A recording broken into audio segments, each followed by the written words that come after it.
SFJ 4x4 Studios presents in my oversized four-wheel drive Jeep. a Jeep podcast starring industry experts. Pure monosity. What? Say that again. With mad scientist Scott Brown, Use my drill press as a sort of lathe. our host Neil Simpson, If one light goes out, they all go out. filled with shenanigans. We are really professional with Jeeps. This is I Speak Jeep.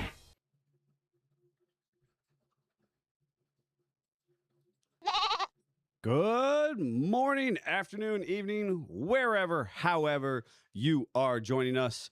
This is the I Speak Jeep podcast presented by SFJ4x4.com. My name is Neil. Yeah, you sure of that? I am sure of that with SFJ4x4 Simpson Family Jeeps. And And I'm obviously the mad scientist. we're in Grandma's Couch Studio. Sans producer. Yep.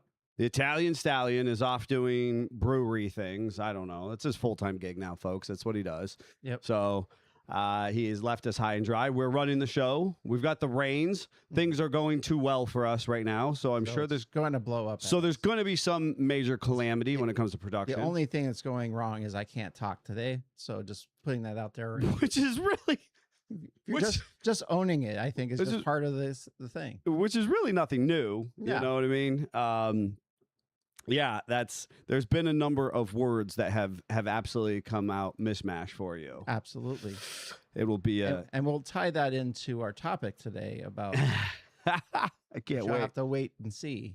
So, as a quick precursor for those who are listening, want to know what to expect a little bit today, we are going to be talking a little bit about technological advances. Mhm. We obviously have to touch on Toledo Jeep Festival Mhm. this past weekend, and we're going to be talking about the Jeep that we took to TJF 2026.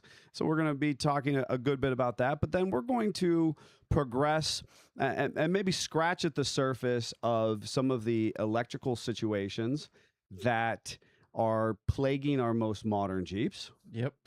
and what that future may hold Mhm. for folks.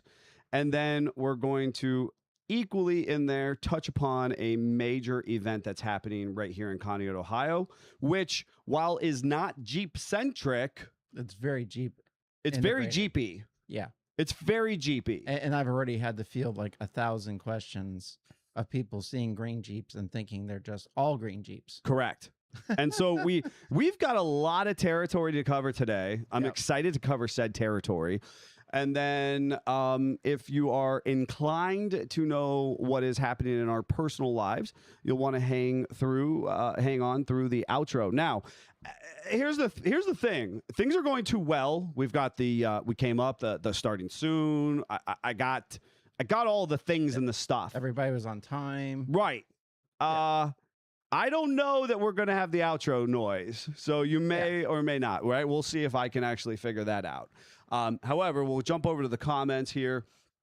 Nathan first saying good morning.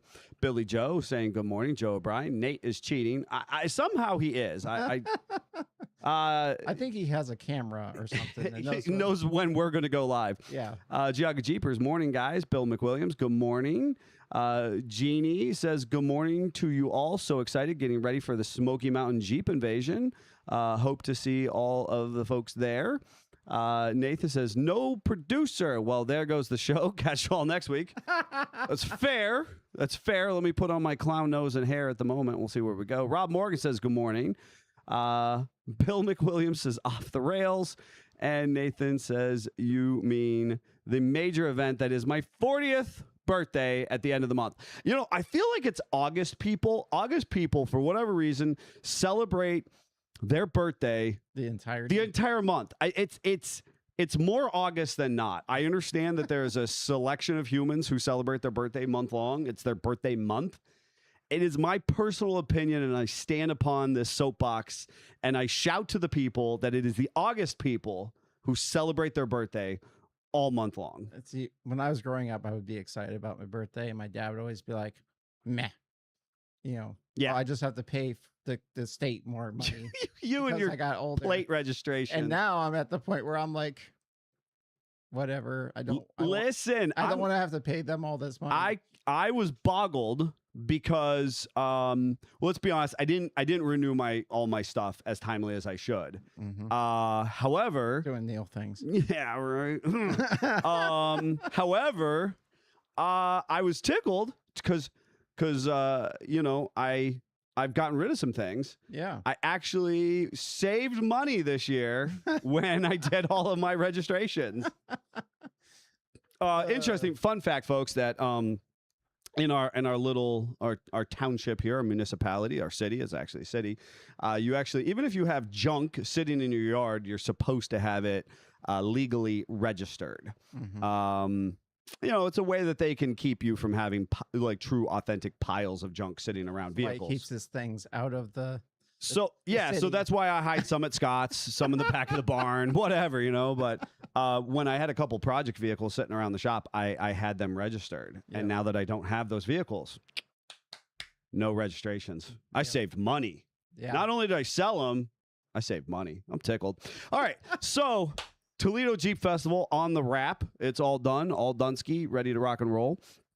On to the next thing is what I'm sharing. And what a fantastic event it was. Okay. If you didn't see all the coverage, I don't know how you didn't, right? You had to have been under a Jeep rock because the coverage was immense this year. How much drool did you leave on that Comanche that was inside the Seagate? Oh, wow. Right? Just none of ours were that nice. Nobody. Nobody. So I think it's important because folks, I want you to follow along in my crazy squirrel-esque natured brain. I do see a complete kind of a storyline here of both Toledo and the production of the Jeep, right? Of the Jeep and the electrical sensitivity of which we know all of our Wranglers and Gladiators today. And so all of this reasonably is tied together in my brain. And so hopefully I can take you on this voyage. And if you don't know, I'll say the quiet stuff out loud. Toledo Jeep Festival is special because that is where the OG Jeep was built. I don't take anything from Bantam. Butler, Pennsylvania is where Bantam Car Company was. Yeah, the BRC was made. And the conceptualization of the quarter-ton light duty vehicle that the actual government, contracted and Bantam stepped up in a big way and made it real, right? Because Ford and Willys were not doing that. I'm going to do something for the Jeep nerds out there. Yes. Toledo is where we got an accelerator pedal in our quarter ton. Oh, that's cute. Because the BRC was literally like a tractor. Yes. You set your throttle. Yep. And then you just tractored along. Correct. Because if you look in the area that Butler is, it makes perfect sense. Perfect tractoring. And where Toledo even then was more city, and you needed to drive something. You needed to drive. It was a production hotbed for the auto industry. Yep. And while Western Pennsylvania had its own slew of independent small manufacturers, absolutely, nowhere in the country was Detroit proper, right? Was greater Detroit. It just is what it is. From Flint to the north to Toledo Mommy to the south. Absolutely. Nowhere in the country on our automotive history did we have as much manufacturing prowess as that 2 hour, 3 hour radius area. And you got to remember, Indiana's also involved with the Brickyard where you would go and test things. That's also why I think you have so many trailer manufacturings pop up in Indiana. Correct. Because you just had this need. Michigan sort of created the need, and then those surrounding areas had 100%. support. Because I think when and I don't know this factually. I don't have a great vibe for it, but I'm fairly certain that if I hit from Detroit to Chicago, that's within a 3-hour radius span. And I know, Depending on saying traffic. yeah, And no bridge doubt. tolls. But and Michael says good morning, Mitch Hunt and Mickey. They might actually be able to weigh in because they're more in that territory for us. We've got somebody, Ivan says, what's up, fellas? Leslie Ann, good morning. And Nathan says, electrical issues? Never. And so with that, as what you're saying right there is, you're right. Not only did we have the specific, the hotbed of manufacturing, but then we had parts and pieces of that manufacturing. Absolutely. The part of the supply chain of manufacturing and distribution. How does Jeff sit at his mic is turned up so nice and crisp. His headphones are all twisted. Blame Jeff, DJ. God Well, if you, bless if you it. All turned right. them around, then the cord would be not across you; it'd be over. Well, there. he told me that the cord's supposed to be on the left-hand side, so I'm just doing what the producer told me to do I do what eons I ago. want. Rebel without a cause. Mine's on the right side. I don't All right. care.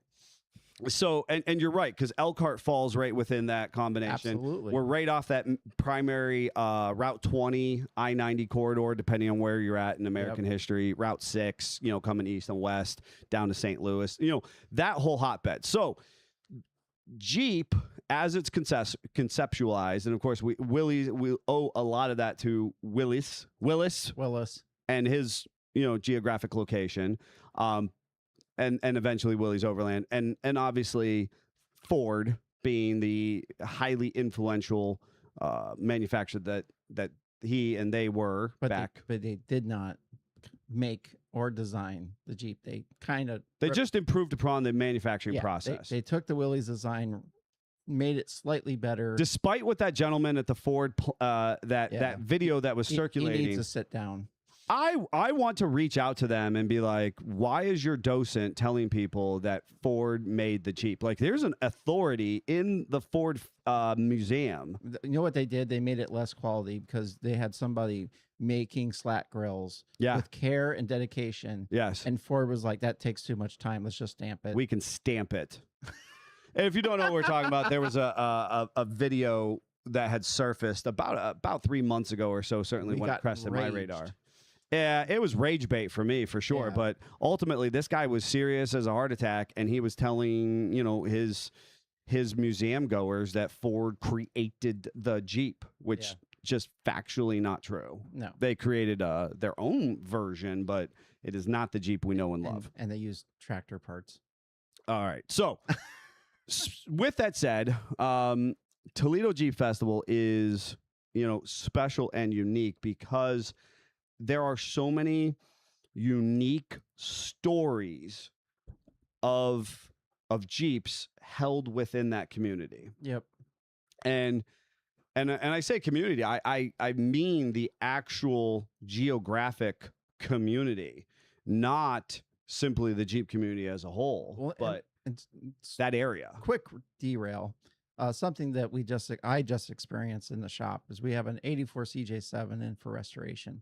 And this customer is nerding out on all the dates and the little things you find as you tear a Jeep apart.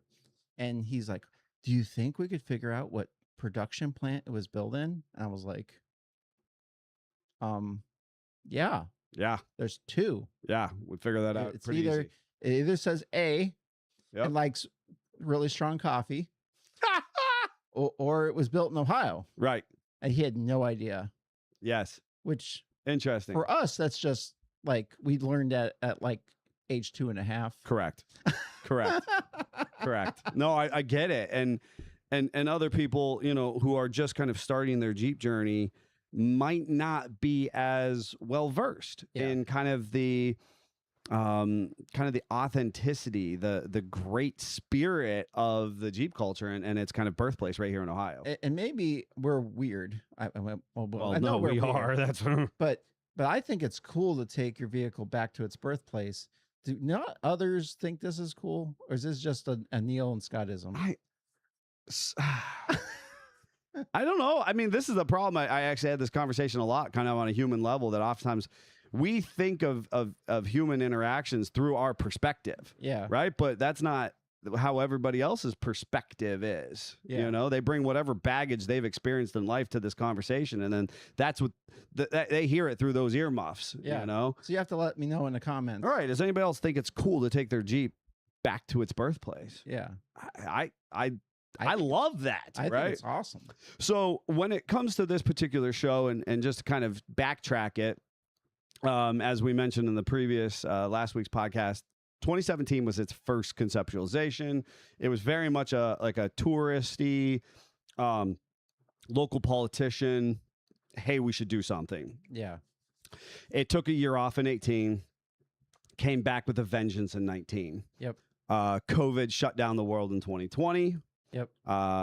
We did not participate. If they did have something, don't know. In 17, if you were part of the community or not, the JK was well within its fever pitch, right? I mean, arguably by 15 to 17, the world of owning a JK had changed the automotive market. All the minivans were getting traded in on JK. 110%, right? and people who had never thought about owning a Jeep or only had conceptualized like, hey, that's a cool vehicle, but I could never. Yeah. Could all of a sudden do it, right? And the clubs exploded and everything changed. And Toledo, somebody had a bright idea and was like, hey, we should call attention to this historical relevancy. Yep. Okay. So the funny thing is we've been involved arguably at every level of this since its reasonable conceptualization. Yep. And it's been an adventure. I can confidently tell our listeners home, our lives who are involved here, this was probably the biggest, best TJF yet. This event just continues to grow. Yep. The community continues to be very excited about it. And we had said it before, but I'll say it again because for those that maybe didn't hear it, this is cool because we have people running it and involved in it that are right from the corporate level. Correct.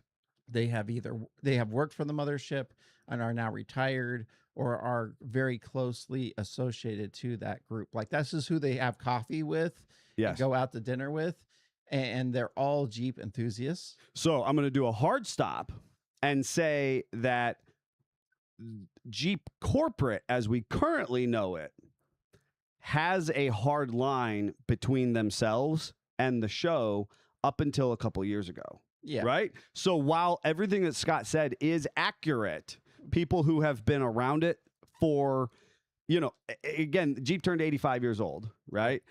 This year. There people who live in this community who are attending the show, their granddaddy worked originally at the factory. Yep. Or their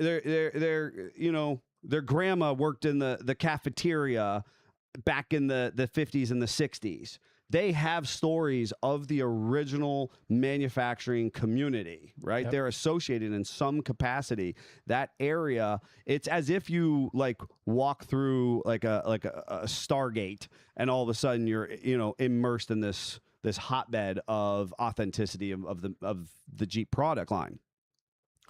And these people know the vehicle in and out at a stock level, right? So much of our audience and what we do is about modification, restoration, resto-modding, these fun things we do after the sale of the vehicle.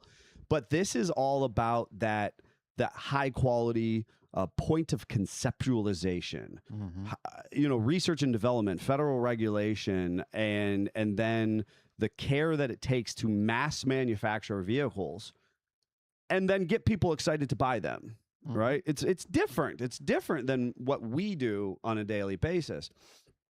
And so, interestingly enough, is that Jeep corporate, and I say this as Neil Simpson saying this, and I Speak Jeep podcast, was intimidated by, I don't know, maybe not intimidated, threatened, because they're so trademark sensitive. They're so, hey, you can like Jeep, Jeep, capital J, you can like it, but you have to give us some royalties, right? We're such a litigious society, somewhere between the 80s and the early 2000s. And I think it was just the main, as we've talked again before, there's just a change of the guard. again, when it started, it was a bunch of retirees from in the mothership. Well, what happened around that time? Well, they went in the Mercedes and they went in the Fiat and that kind of stuff. So you had change of the it's from the top down, The very, very tippy top down. right? Change, and there was a change of the guard. So It was less centralized American manufacturing, and now it had this global Euro vibe, right? correct. It We was have- less of like, well, hey, I'm worried about this. Let's call George and we'll express it. To now, it's an actual letterhead, mass email kind of experience.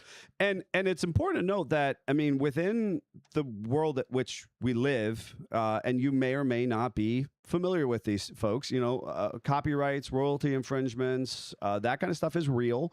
If you show up at an event and you are deliberately infringing upon one of these corporate entities. Real quick sidebar, just because it's fun. They're making a Buc-ee's in Yeah. our general area. Yes. And I can talk at length about this. and I'm obsessed with this. there was another business that referenced a beaver, Beaver Mart.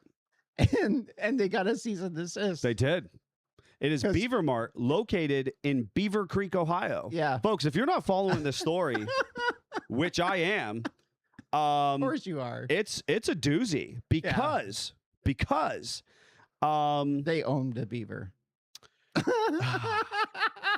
it actually, and it's an interesting thing that you brought this up, because I don't know how I'm going to possibly get through to electrical diagnosis, because now I'm too excited about this. Yeah. Because at first, I'm totally jumped on the viral trend of like down with Buc-ee's. Yeah. Okay, even though I support Walmart, I support Buc-ee's. I'm all not about gonna lie. I was like, Home Depot. cool. I don't have to drive 3 states away to go experience this. Totes, totes for goats, man. Everybody's like, oh, you gotta go try this. You gotta go try that. It's like, cool. And then I heard them crapping on this On Beaver Mart. on Beaver Mart, Yep. and I'm like, And so actually Really? what all of these local businesses did, they utilized, graphic design and AI and however, and they redid all of their logos to include a beaver. I actually had briefly, other than the fact that we're so stretched thin, Yeah. last week played with putting a beaver in our logo, right? To see if anybody online would get it, right? Yeah. Because like, how ridiculous would that be? yep, And then I fell further down the rabbit hole, and it literally has to do with our highest federal regulatory bodies. And the owner at Beaver Creek has a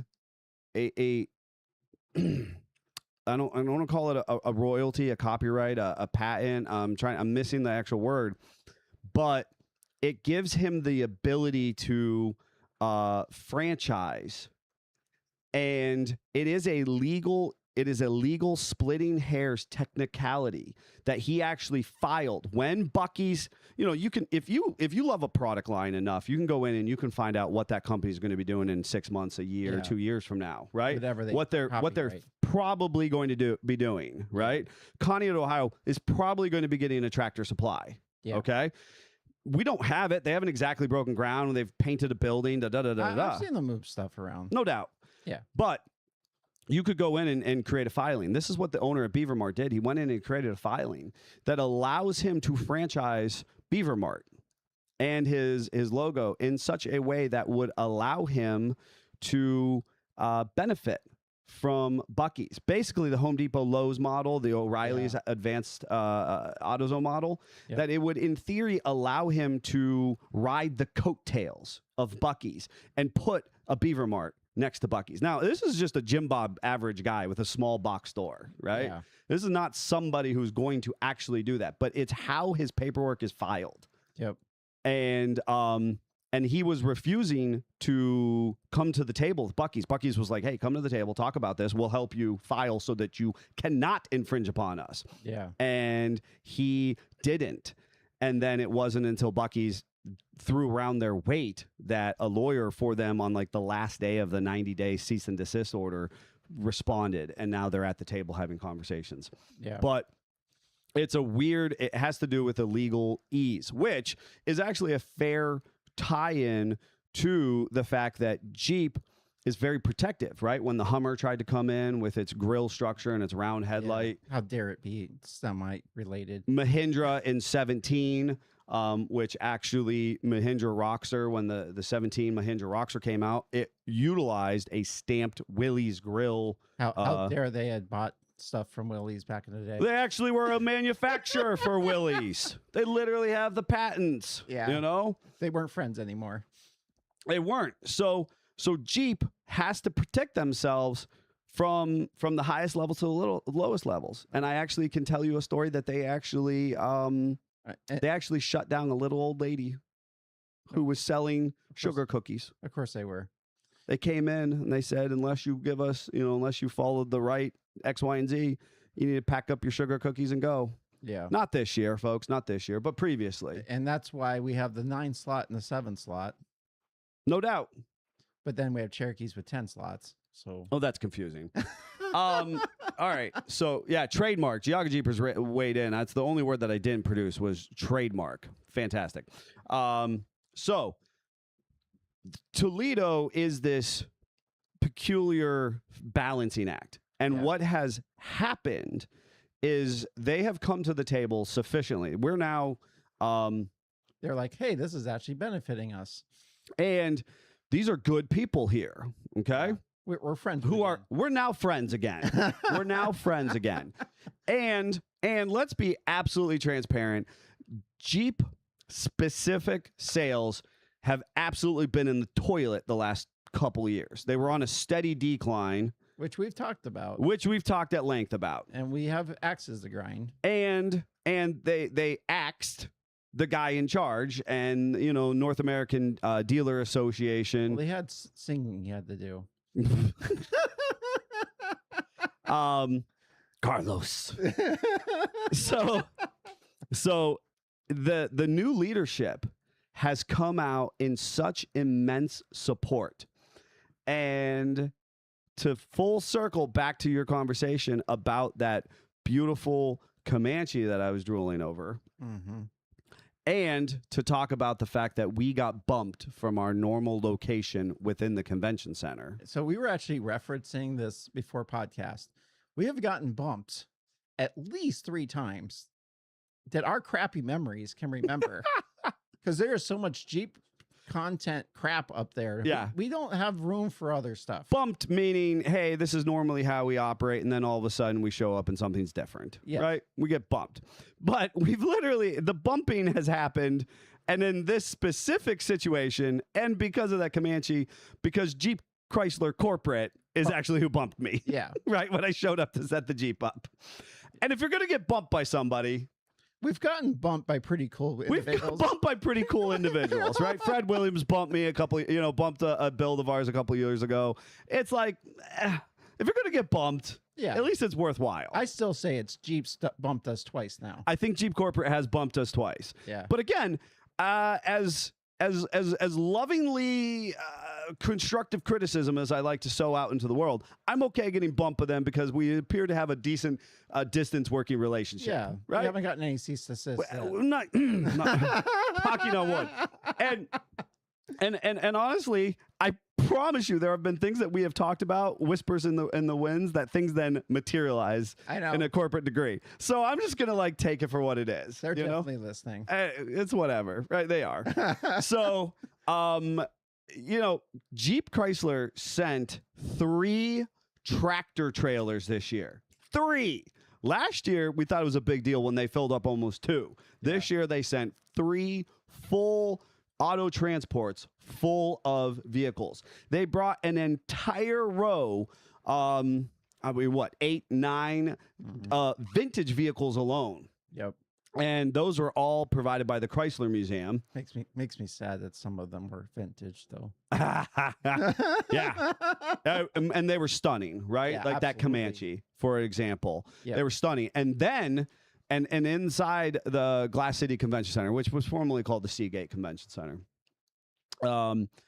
and I had to place my first Jeep inside there was when it was called Seagate, and it was Old Blue was on display.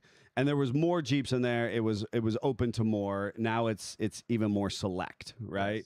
And to say that we And you as a builder, as the primary builder on the M38, should have this like glowing sense of pride. The fact that your Resto Mod M38, which has taken years to complete, is sitting along Jeep Chrysler's own possessions. Absolutely. Is such a stunning and cool thing. Absolutely. And the look around at the other people and The caliber of vehicles. other vehicles. I mean, we have, the extended cab J truck, which you just the unicorn. can't. I love it so much. Yep. I want to build one of my own. Yep. It was such a cool caliber of vehicles to be around. And so this is a great conversation to continue us moving forward, because I could probably spend the entire time talking about Toledo as a whole, but Probably. but ultimately all of their prototypes, all of the concept, the EJS and other concept vehicles, I think they sent every single concept they had. They had a couple in the convention center with us, but then the rest of them were just lined up, ready to go for the mass, the public, to just walk by, touch, look at, be involved with. Yep. They have responded in such an immense way to say, hey, Jeep community, we see you and we want to be there for you. Yep. And it's mad respect in that situation.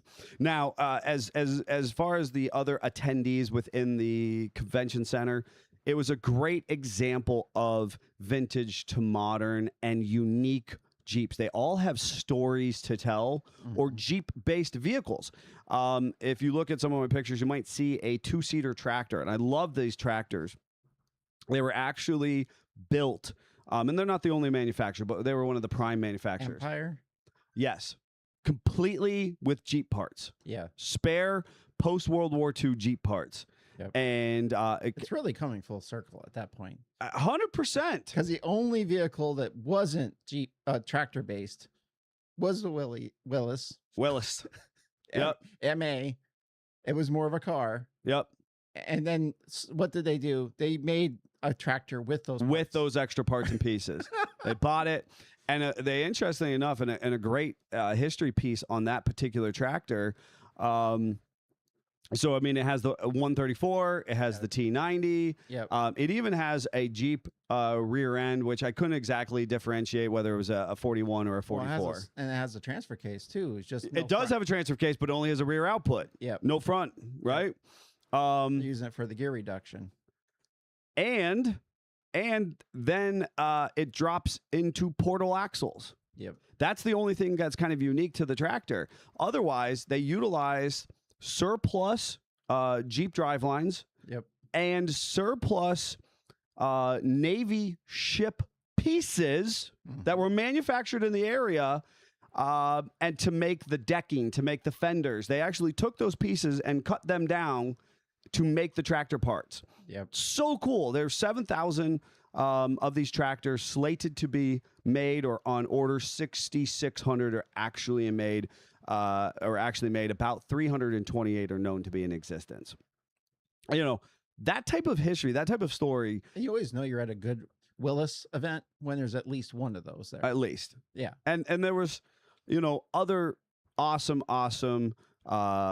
vehicles present within the convention center. Now, likewise, it's the people who are hanging out around these vehicles as well, who have these stories to tell. They are oftentimes the people who are related to that firsthand manufacturing. And so within reason, the reason the M38 stands out significantly, and while there were other military vehicles there, they were not at the same caliber of restorative process that our M38 was done at. And we got to look at it from a different point of view that I think military vehicles don't get to experience very often. They kind of are always in the, it must be back the way it exactly was or else. And you can do both. You can have pay a homage to the original idea and also kind of make it a little better as Correct. And our Jeep is a particularly unique story. And I do have to take a quick moment and do a shout out to Crown Automotive for being a major supporter, part supplier, and ultimately SEMA sponsor of this Jeep as we get it to Las Vegas to show it on one of the biggest automotive stages in the world. Yep. Coming up in a couple months, and you know, what's unique about it is the fact that it took many years to do. The owner was incredibly patient. Yeah. And he allowed. And I want to qualify. It was about 4.5 years. Mm-hmm. Most restoration shops I know, your vehicle is there for 5 to 10. Agreed. And we keep referencing, well, it took us a while. Nope. Took us less than the average Correct. restoration shop. And that's a true full nut and bolt restoration with quality modification, right? Not just back to stock. Saving the original body. 100%. All custom handwork, metal work. No patch panels. No patch panels, hand-built radio box where you handcrafted. I kept telling people about you handcrafting this radio box that actually has Bluetooth connectivity in it now, not just buying some tchotchke piece. Yep. It's the stuff that makes it stand out. You machining the switches so as for them to operate and to do 12-volt services, right? And that's the piece that I want to then, kind of segue into some pieces that are unique about the Toledo area and how the Jeep world continues to march forward. What that Jeep could or would have been, that era, we had 6-volt technology. Mm-hmm. We had 24-volt technology. Yep. And we had 12-volt technology running simultaneous from the 20s to the 50s in the automotive industry. Yep. There wasn't a degree of standardization. Right. Is that fair? Is that right? I mean, and again, a tie-in we'll get to. In World War II, we had all 3 voltages on the field trying to do things together. Correct. And it was a nightmare. It was a nightmare for our servicemen who were not trying to be mechanics per se, right? But understanding DC voltage versus AC at a time when we're all kind of learning together as America, And people, I don't think a lot know why they stuck with the 24-volt over the other 2 options for military purposes. I think it's because the big artillery and the really important pieces were 24-volt. Your tanks, I want to say even some of the ships and stuff like that were 24-volt. So they had more of a, it honestly takes more money to change around a tank and produce a tank than it is for just a little Jeep. Correct. So the troop carriers and the Jeeps had to bend to the will of what the rest of the standard was. Sure. And that's why into the 50s, when the M38 was produced, you'll see all the vehicles that were military became 24-volt. Not only that, World War II Jeeps and civilian Jeeps, while with some Vaseline on the lens, they are the same. There is a lot of differences, and they didn't have that carryover either. The M38, while they improved upon the civilian design, they went down the same line. Mm-hmm. They actually have stamps all over it with M's on it, so it's military. Right. Because the guy on the line had to be able cognizant and be like, oh, civilian versus military. Yep. And I think we need to plan a podcast in the near future where we just unpack this Jeep in its entirety. Yep. But I want to make sure that today's conversation is relevant to the, kind of what we've just recently encountered electrically wise and where we're going with it. So this particular M38 was 24-volt. We have converted to 12-volt, which is the industry standard today, right? Across all vehicle platforms. Now, as we have moved into this age of electrification, we're starting to get a little crazy, right? Because we've got added electrical sensitivities and needs in the process. We have e-torque assist. We have hybrid. We have all this kind of Well, things. and some of them, again, you're multi-voltage. Again, some are 36 volt with a 12 volt. Also, it's We're a little bit in that uncharted territory. We had a great degree of standardization up until about COVID, about 18 when the JL releases, and then shortly thereafter things start to get real wonky. So what you're saying is we had too much free time, and the engineers got in and were like, since I have nothing to do, I'm going to think about this and see if I can change stuff. And I'm going to engineer. Yeah. Engineers engineer. Yeah. That's what happened. So one of the things that stands out at the M38, and I even at the end when we moved it out, I fired it up, and the degree of electrical connectivity, and then it all kind of comes on clinking, and everything electrically starts. People noticed, because otherwise, the systems were pretty rude. Well, everybody else is over playing with their throttles and their chokes and trying to coax it into existence, where the more and more we drive this, it just boom, just fires up, sits there and idles. Yeah. Stunningly, because it is fuel injected, right? It's a 52 M38 and it is fuel injected, and it's all updated electricity, and it's this and it's that and blah, blah, blah. So, that's what makes it extra stand out, not just the craftsmanship that's apparent with the solid metal body and the good clean lines and the nice contrast paint and hardware and all that kind of stuff. Yeah. But the craftsmanship and the electrification of this particular Jeep, whereas all these other military Jeeps are dealing with whatever, whether it be 6 or 24 or 12, they're dealing with kind of finicky carburetors. And, they're just dealing with a different era of technology. Well, and I can't help but reference, once upon a time, we had a 44 MB in the shop, and we decided we wanted to rewire it stock. So we got a harness that was all cloth covered and appropriate colors and everything else. And the schematic that we received with this harness, which the harness was very well done. Yes. It was a piece of art. The actual physical construction of the harness. And that guy that made that harness knew what he was doing. Mm-hmm. But and he cared deeply. Cared a lot.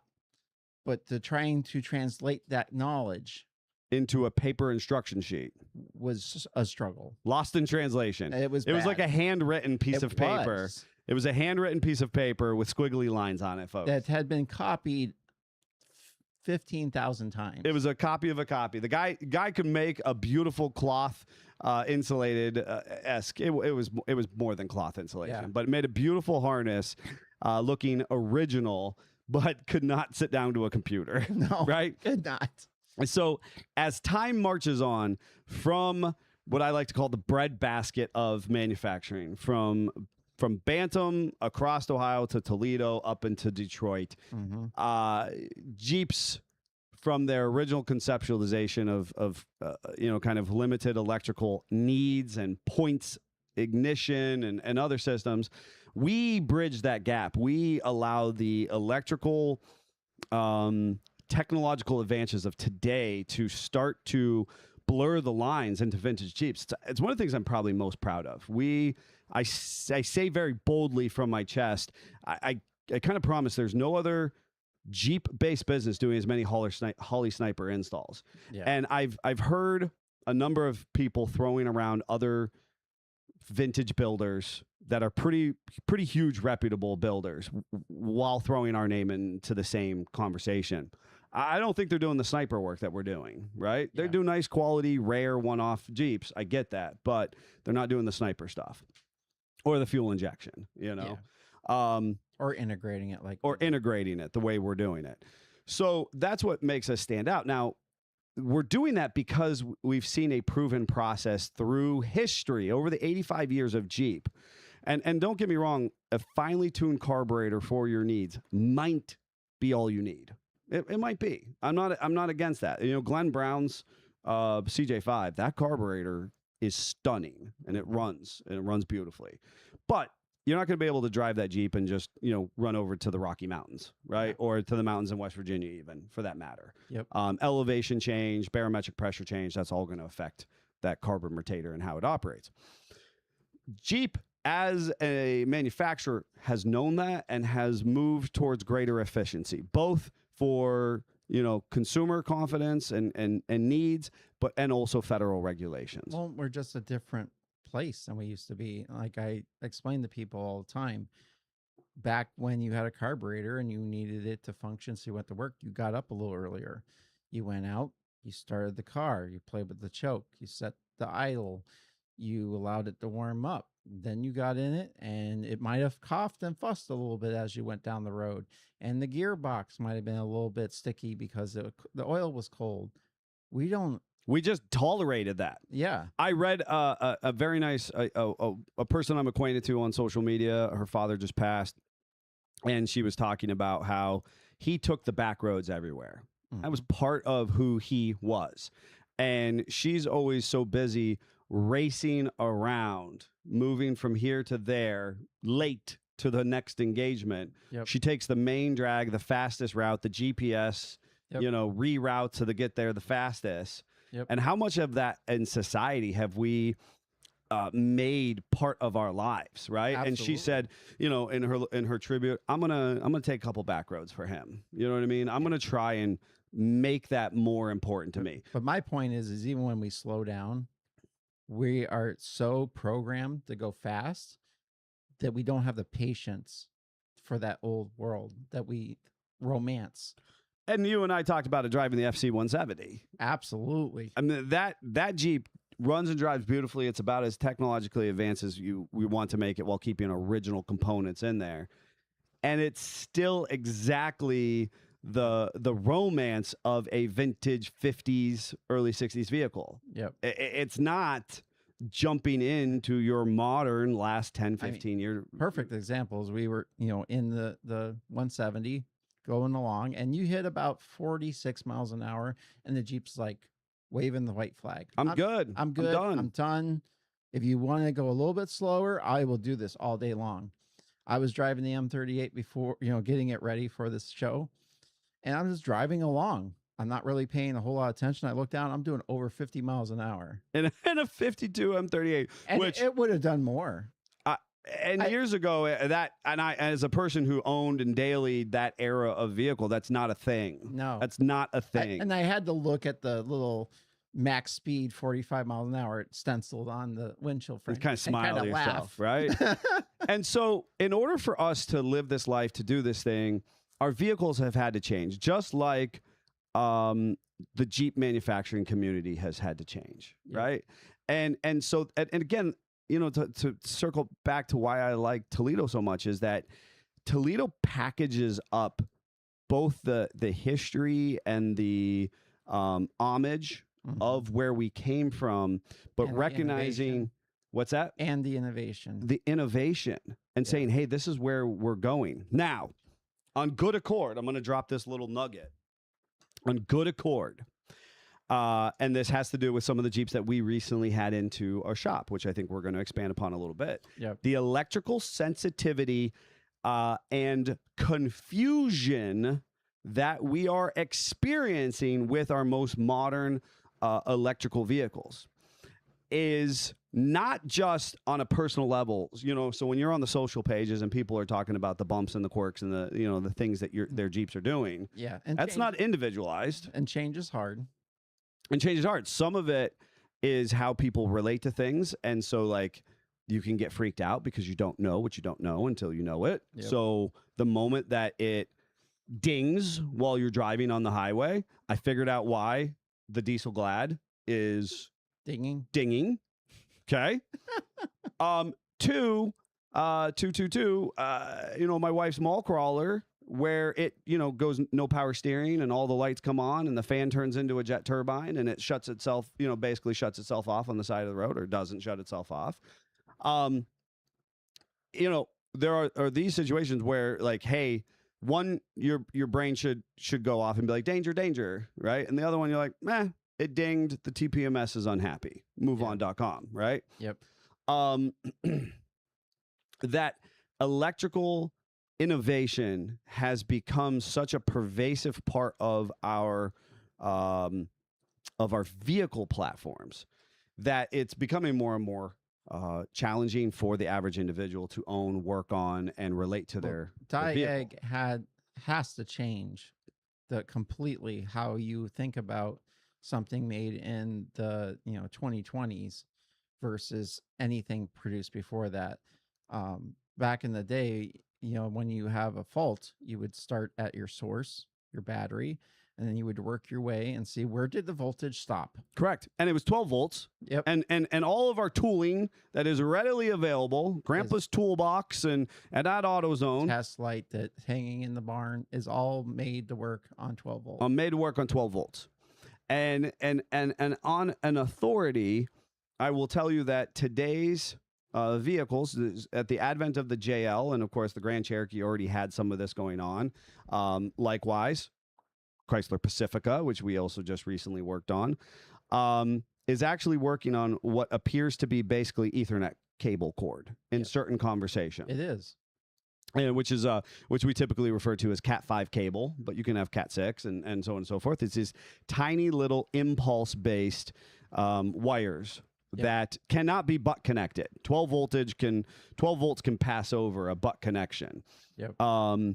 These tiny stranded, because now we're doing signals, not voltages. Yes. Yeah. Plus, when it comes to voltage, we can have 5-volt references. We can have 2.5-volt references. We can have 8.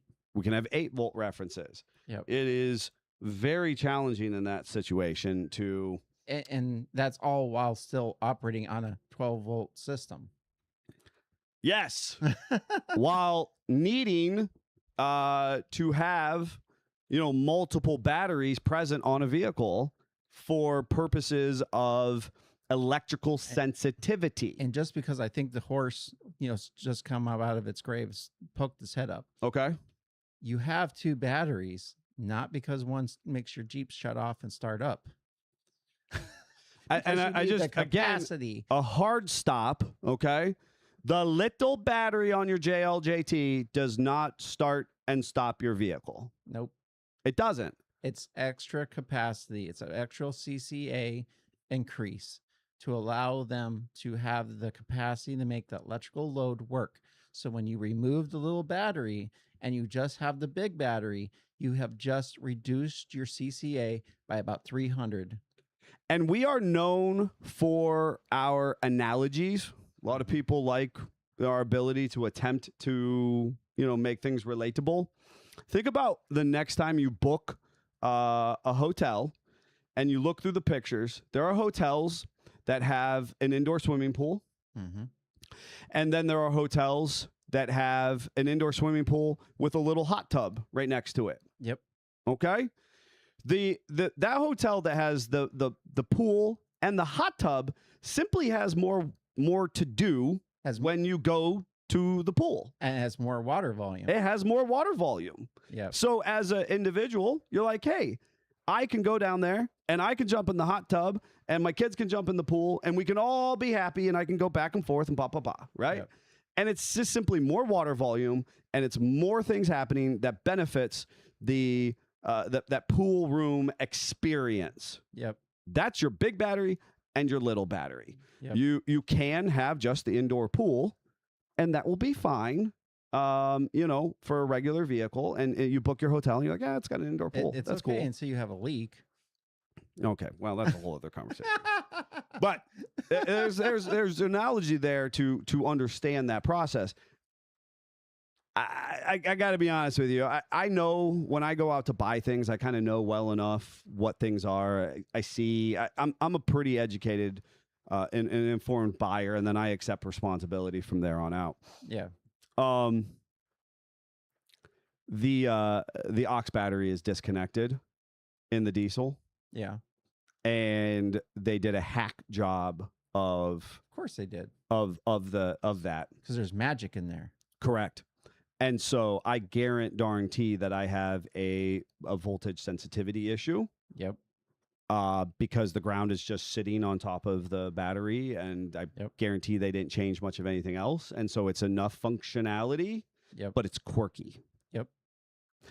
And if I return it and I make it work the way it's supposed to work, It probably won't have problems. it probably won't have problems. Yeah. Imagine that. So here's the nugget that I was about to drop on you guys. I teased you, and then Scott said something that was worthwhile to talk about, and so we need to jump into that. But I was talking about it's not isolated to individuals. It's not isolated to shops. It is challenging as a shop when we deal with it because like the 17 Pacifica we just did, we followed all the diag. We thought it was all good. And then you tried to clear it out and work it, and it didn't work. That's so frustrating for us. And we had the Jeep for weeks, and arguably we only get paid for a very small portion of that job. You know what I mean? You're not charging the customer for weeks and weeks and weeks. Likewise, no matter how many times, if you've got 6 hours into a finite electrical job, it's hard to charge somebody for a $15 fuse or fix. And because it's so much now just a programming communication problem. Yep. You can't always just be like, oh, let's pull out the switch and see if it's fixed. Before, you would repair the wire, or you would find the blown fuse or the switch that was faulty, and then you would operate it and go, hey, everything's happy. Yep. Everything's working. Now, you almost have to have a therapist come in and talk to the computer and be like, it's okay. We have feelings. We were upset. Yep. And when next time we go through that process, it's going to be okay. And while the Jeep is not self-learning in the sense that we now are exposed by AI and other things, there is a learning process. And learning processes have been part of our Jeep community since the 90s. And other vehicle communities, certainly since the 90s. Learning processes. Especially with transmissions. They have been adaptive for a minute, and people don't realize it. And I've heard people before like, well, Joe's Jeep has more spunk than the other Jeep. Well, Joe drives it differently than you do. So therefore the transmission adapts are different than yours. Yep. And that's why. And so with that said, in the case of the van, which was my mother's van, so hard to charge full value there anyways. It actually took her to drive it 20 to 25 miles before all the modules sunk together, and then was like, oh, I'm fixed. Yeah. We actually turned it out because like you had changed the SCCM. Yeah. We turned it out by desperation. Because it was hot and she was done. She didn't really want to keep driving her little Roadster Mini Cooper. Yeah. And we turned it out by desperation. Be like, hey, I'm going out of town. I've got a bunch of running around to do. I'm hitting the tap out button for the moment. Take it and come back, right? Because obviously our diagnostics led us to this part. You changed the SCCM, which is actually on that vehicle is what we used to call the clock spring. Yeah. But it literally took all that time for the modules to sync up to all learn that, hey, the right part's in here. Therapist was working on it, but there's a lot of modules to talk to. There's a lot of modules, right? We're not going to be able to cover all the things I wanted to cover today. We're going to have to talk more about the electrical load sensitivity. Here's the piece where I did want to discuss based on like when you go to Toledo, when you go to Jeep Fest, and you're sitting there talking to the people who are actually in the know, right? It's no longer the cursory experience of logging on to the Book of Faces or watching a reel on Insta and somebody spouting off some information. It's not the Ford guy saying that they made the Jeep. Yeah, see, that's, correct. It's not seeing that. They're speaking from their perspective. Right. And from their reality. And for them, that is true. Mm-hmm. But reality is actually different. Right. There is fact. There's a line in the sand. Yeah. Right. Historians agree upon this specific set of events. But when we don't know the results of that history, we as humans then make up we fill in the narrative. And when we don't understand something, it gets even worse. And that's why right now it is, the Wild West on the internet for our 2020s and up vehicles. Because a perfect example, my JT, one time I went out to work, after work, went and fired up my truck, went to back up, and I had a black screen of death. Yep. No backup camera. And it acted wonky the entire way home. and I shut it off at home and went, that's broken. Correct. The next morning, I started it up. Backup camera came on, and it has not screwed up since. Yeah. It's probably been a year since it did that. And how many people stop right there, put the brakes on, and they're like, nope. Oh my God. Come get tow truck, come get it. My hair is on fire. Yes. All it needed to do was go, it's something in its little computer code had gotten, well, nope, I don't like it. And it stopped. That's what computers do. They kind of freeze up. And it still drove. It still steered. It still braked. It still did steer, all the things that got me home. Yep. I just didn't have the right entertainment center in the process. Moment. Yep. And then at the next time I went through that process, it was like, oh, I'm perfectly happy. That is why electrical load is such an important thing. Because if the battery in that instant was just ever so slightly discharged, or it didn't quite have the CCA in that moment that it needed, that is what causes those issues. And there is, similar to your cell phone, when there's updates and processor updates. Yep. Greg and I were talking internally. We had an update pushed through on our Pixel series phones, and now our phone randomly dies. It goes 20%, and then it counts down like within seconds, and it goes and it shuts off. It never did that before. All of a sudden, this is a thing. You know what I mean? Yep. My battery didn't all of a sudden overnight just die that way, or his wife's battery wasn't the same. Something came through, and because of that update that was pushed through, that way that the computer reads what's happening in the parameters has created this glitch. And we're in this weird situation. Another good example is my wife's loves Subarus, and she drives Subarus. And one of the things she rubs in my face constantly is she can hit the button once and it goes down, and you can pull it back once and it will go up. Are we talking about the window regulator? For the power windows. Okay. And she's irritated.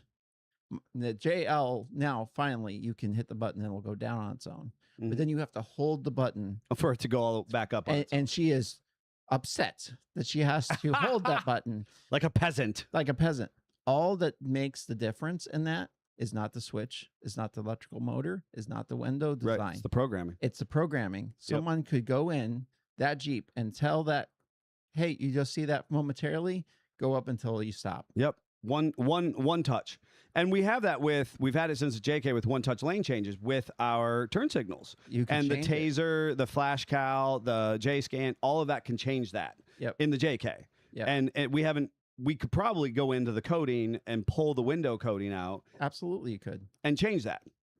So this is the nugget that I have been, kind of in a wild degree of anticipation, wanting to share with the world, and then we're gonna have to end on it, right? You've had blurred in the corner the whole time. I've had blurred in the corner. Stop it. That's an inside joke. I'm just gonna tell you. I'm just telling you that's an inside joke. It is what it is. So you have to listen to more podcasts. Yeah. So. And the beauty of Toledo, the fact that I wanted to talk about all of this, and this is the nerdy stuff that I glom onto, right? Absolutely. The people that you're talking to, the bridge of corporate versus civilian, you know what I mean? That kind of stuff. And our own Jeep, where we brought a wolf in sheep's clothing as far as this vintage Jeep that should have limited technological advances, and yet it's one of the most tech-heavy vehicles in the convention center within its own right. Yeah. Right?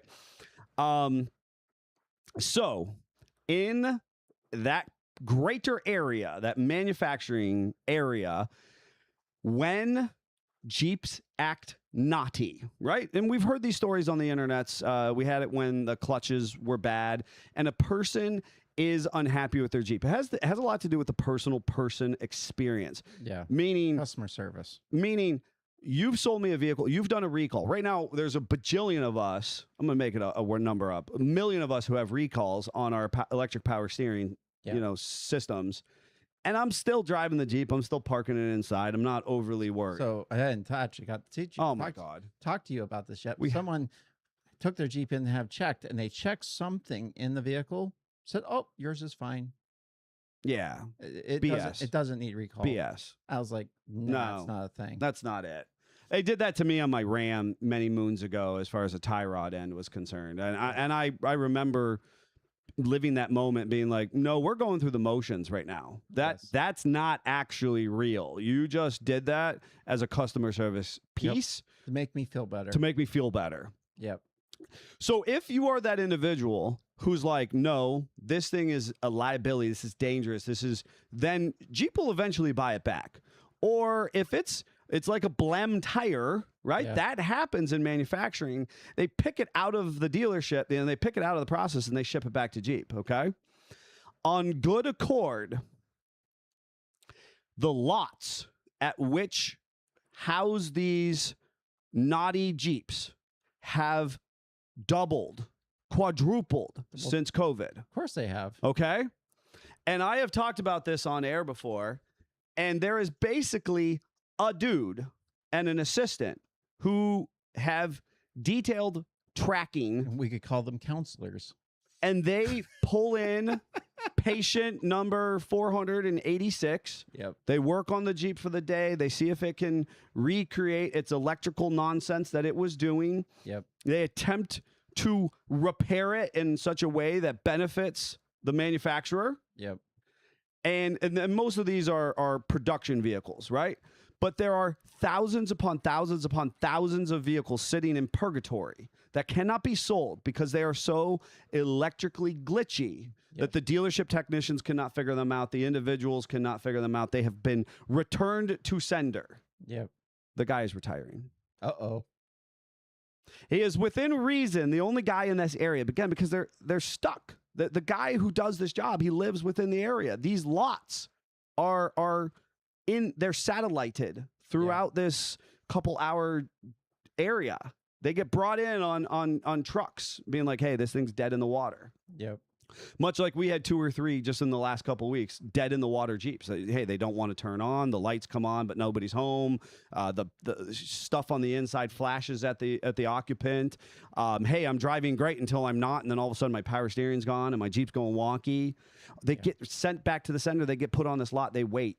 The guy, there's like a dude and a helper, and he's retiring. So if Jeep didn't know what was going on, because all of his data that he does to say, hey, this is what fixed it, he then sends it back to the mothership, and the mothership takes it, and they expand upon it. He's out. So if there was not already a big old hiccup with how the electric and the innovation has challenged our Jeep industry and what we know about it. I hope his helper was paying attention. I don't know.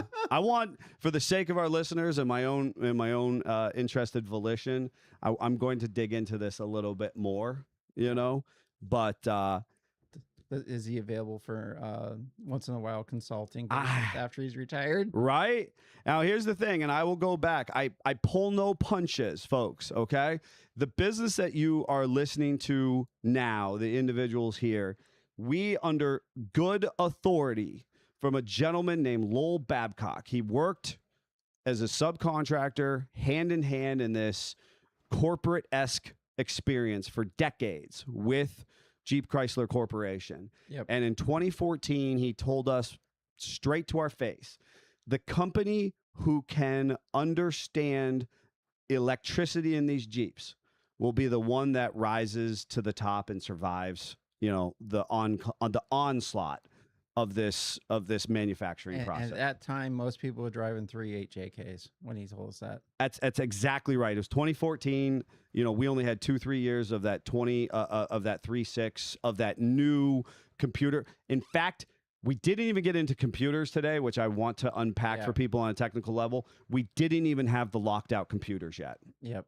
And that's another thing I tell people all the time. Just because your JK, your 14, the 18 JK has a key, does not mean electrically it is that different than a JL. The big difference between those two is a JL talks at 1,000 words per minute and the JK talks about 20 words per minute.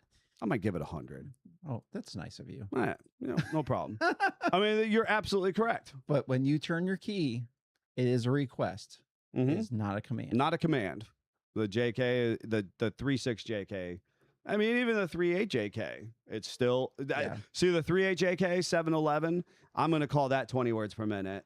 Yeah, We speed up. that's fair. We speed up 12 to 14. I'm at maybe 75 words a minute. Yep. At that 15 mark, when they lock out that computer, now they're pushing 100 to 200. Yep. And by the JL, certainly 18 to 19, that's where I was telling you there's some glitchy, there's some programming issues. Yeah. But by 20, it's 1,000+ words a minute. It's rocking and rolling.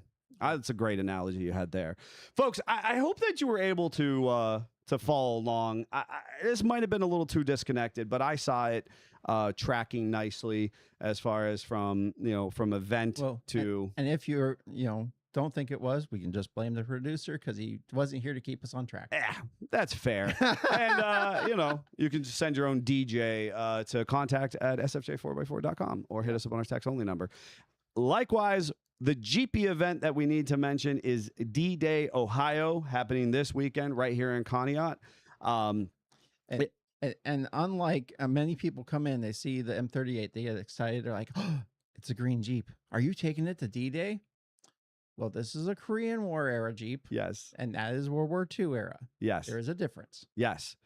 For us Jeep nerds, there's a lot of people who don't know nor care, we could and that's drive okay. it right on the field. We absolutely, and I love. I was down there, and there were some green Yeah. Jeeps, and that's okay, right? I want that to be okay. I want for you to be able to buy your civilian Jeep, paint it green, and enjoy that for what it is. I'm gonna be quiet because it makes my eye twitch. I know.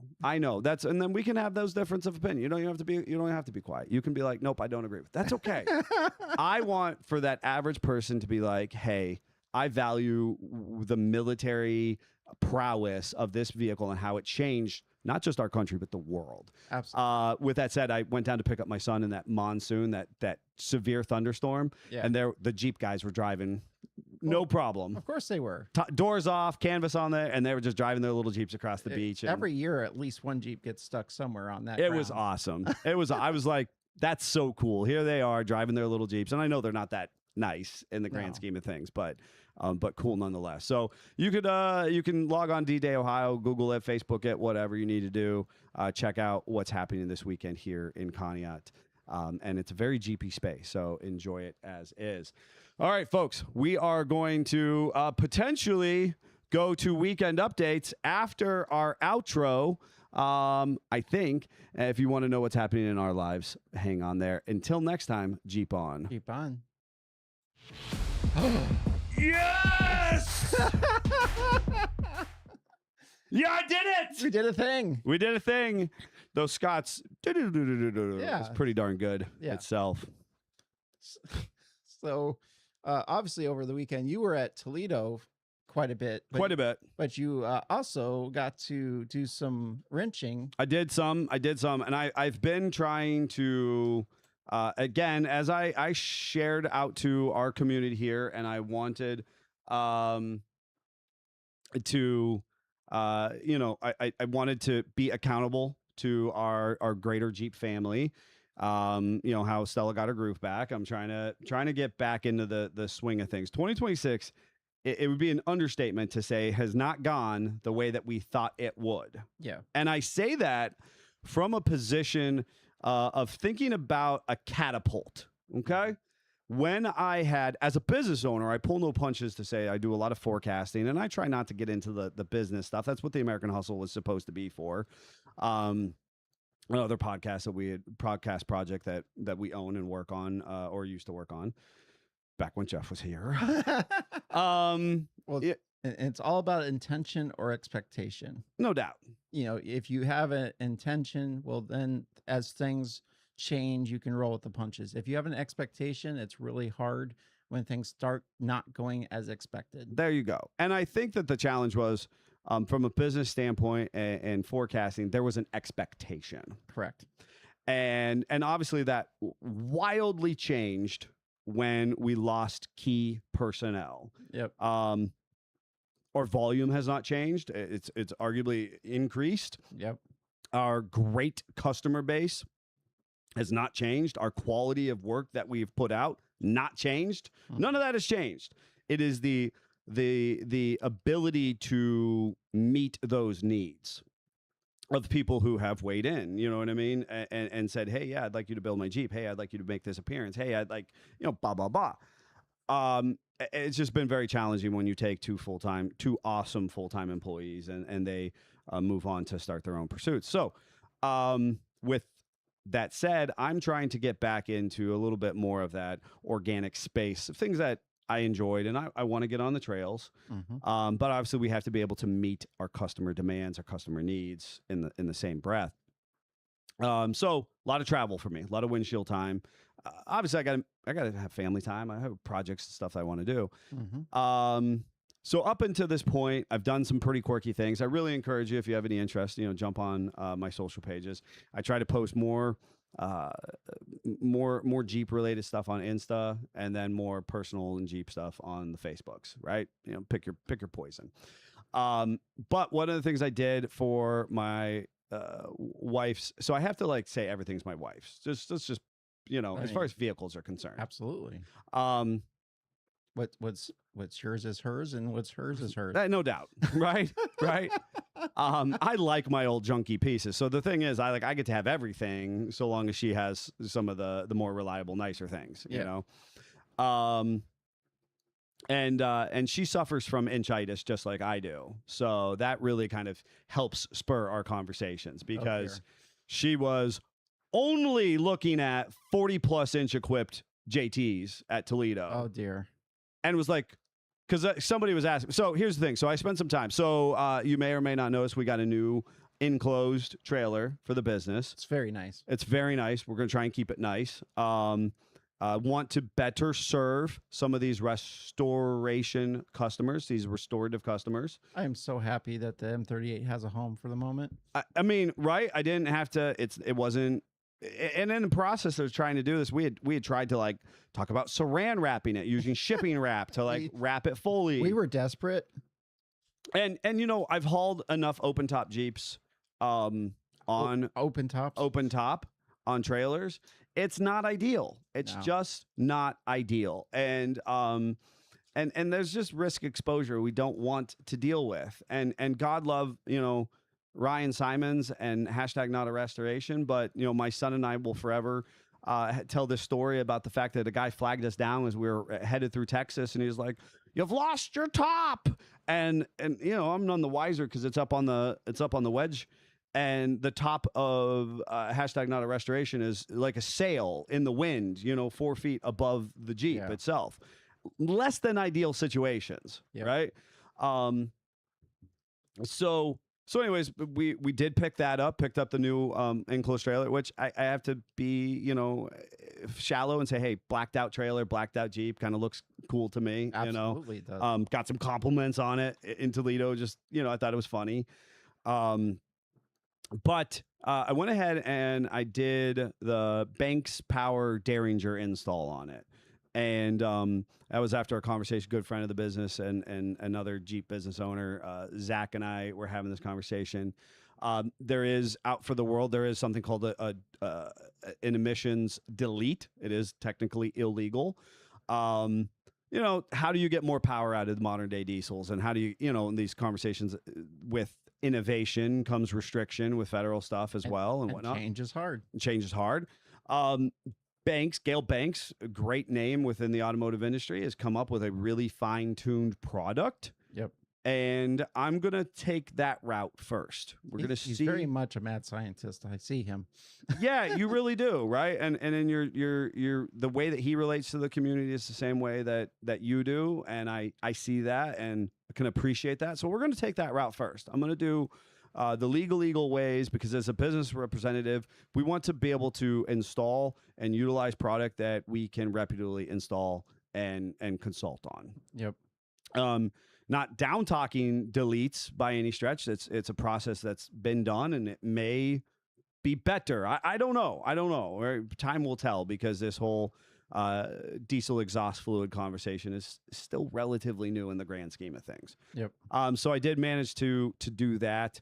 Obviously, prior to that, I did the bumper on the mall crawler, and a big shout out to RT Off-Road, because they've been loading me up with parts and pieces to test fit and kind of install on a slew of Jeeps. I did I did, and I haven't shared these pictures yet, start a weight reduction program for the JK Rubicon, which you helped me with some last week, so that I can go wheeling. So like when I miss the Rob Morgan's Daddy Jeep's Hot Girl Summer wheeling, I don't want to miss those opportunities. I want to be able to be like, yes, I've got a rig and I'm ready to go, and I don't have to borrow somebody else's, and I don't, Yep. and our time is made efficient in that process. And while it would have been great to wheel with so many people who had volunteered to go along and be like, hey, let's do it together and blah, blah, blah, I would have loved that. This is about doing something for myself. Yep. And as a good representative or steward of the business, because I'm not, until we are able to meet our customer needs, and until I have that vehicle that's ready to rock and roll, I cannot in good conscience go out and be playing if we're not getting stuff done on the home front. And we're getting better. But again, that 2026 expectation was not where I was wanted to be. So big weekend, and I did do some wrenching, and there are some pictures, and obviously we have the big trailer, and we drove all over Toe Nation to get that. And that is what, for the most part, will be, right now is what we're planning to transport to SEMA. Mm-hmm. But who knows? Maybe I run to Florida with it. Mm-hmm. Foreshadowing. All right. So for me, I thought on Thursday we worked through the swimming around in the outside. Because it was a little so humid. Might have, I swear I sweated 3 Scots out, but I talked to you at like 1 or 2 o'clock in the afternoon, and it sounded like you had ran a straight marathon up Mount Kilimanjaro. And yeah, I'm still not recovered really, but we got all the book shelving done. We got all the corner bracing done. I may or may not have used my truck more as scaffold to reach the high peak, as heights and me are not the best. So we were doing whatever we could to make things happen. So basically all framing is done except for we need to put the headers above the garage doors. But we don't know what that is, nor what wood we're supposed to use. So that is currently paused us to figure that out. I'm also trying to sell the wheels and tires off of my JT so I can have some money for that to, like any battered person, to reinvest some more money into the building. Right. Because now I have this bright idea that I want to OSB the outside of it, to then wrap it, to then sheet metal it. You want to do it too nice. Do it too nice. But that's what makes us us. Yes. But I was able, to get into the garage some this weekend. Back on the Model T, got the passenger side shock mount all copied from the other side, welded on. And then I went ahead and pulled the rear end out of it. And I was on this emotional trying to make decision roller coaster of, do I leave the rear end that was in it alone and just make it drive? And then if it goes growly, bangy, clunky, then I know it's bad. And mainly because I'm trying to save money. And my wife said, no, you have time, take it apart, inspect it, use the best parts you have, and put that in there and try to make it as close to what you want it to be as you can. So I went ahead and pulled it apart. Of course, it was gorgeous inside. Nice. Other than the pinion bearings, which are a little crunchy. But we had a 4:4:4 gear ratio. Okay. That was in the car. And I had a 411 on the shelf. Okay. So I was going back and forth. Do I switch it over to the 411? Do I not? When I found the crunchy pinion bearings and I went over and I spun the 411s and those pinion bearings were smooth, I was like, game on. Yeah. So I think that's a good choice. We are doing things that we would not do on our own in-house builds for someone, doing a gear job.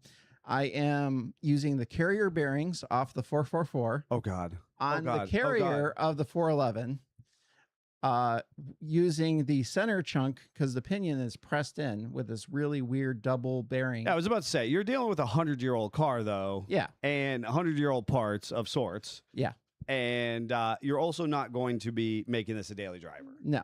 And I was hearing the grumpy old man in my head going, those bearings are better than anything you can buy today. So when the races look good and the rollers look good and we have the tools to remove bearings without damaging them. Yep. I was like, okay, game on. Got in a little early, took things apart, put stuff in the bat, the clean, and I'm going to assemble a mutt rear end.